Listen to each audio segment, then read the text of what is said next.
So picture this. You're lost in a new city. Your phone is dead.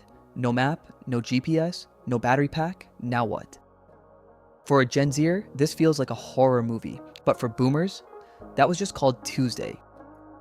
I'm not here to start another generational war, but I am old enough to remember a world before Wi-Fi and young enough to get memes about charging bricks.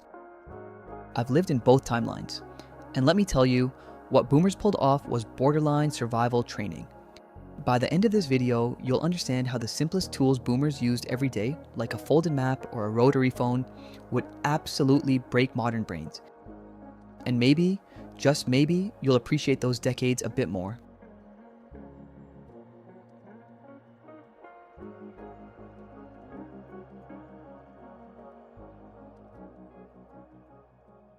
Remember when getting somewhere meant pulling out a giant accordion folded map and praying your route wasn't in the crease? Boomers didn't pin locations. They highlighted them with markers. If you took a wrong turn, you had to figure it out using road signs, sun direction, and sheer hope. You ever tried folding one of those maps back up? It's a geometry puzzle from hell, and yet they got to work, made it to parties, and picked up friends, all without asking Siri. You had one phone, in the kitchen, on the wall, with a cord. You didn't text someone, you just showed up. Boomers had to remember every phone number. Grandma, school, emergency, your best friend's parents' landline, by heart.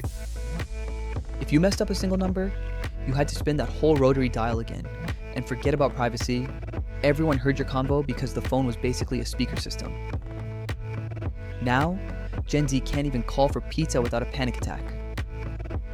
Dishwashers, timed robot vacuums, boomers were the smart tech. If you needed to clean, you didn't push a button, you pushed yourself. Want to do laundry? Hope you remembered what cycle to use because there was no YouTube tutorial on separating reds from whites. Boomers had to use elbow grease, not grease removing AI. Now, Gen Z freaks out if the laundry machine doesn't have a touchscreen.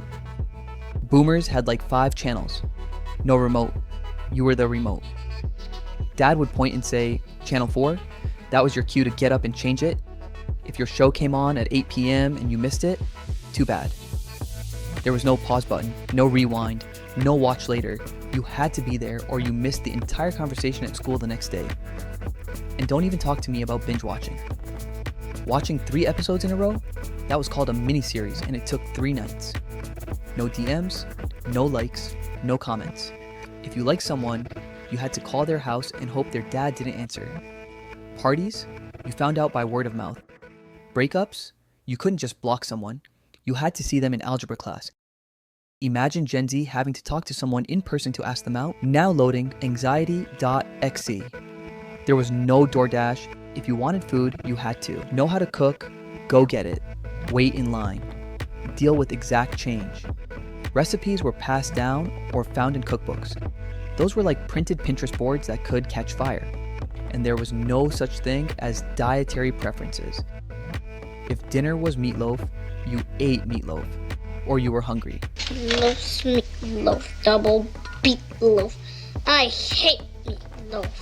Now look, this isn't to say boomers had it better, but there's value in knowing how things worked before the cloud.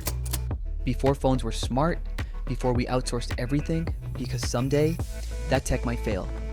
And when it does, who are you gonna call? You won't have service anyway. Maybe we all need to spend one day a month doing things the boomer way, just to remember we can. If you made it this far, you're officially tougher than 90% of Gen Z and nostalgic enough to call yourself a certified boomer in training. Smash the like button if this brought back memories. Drop a comment with the thing you think Gen Z couldn't survive without. Subscribe for more wild, weird, and wonderful facts from Oddball knowledge.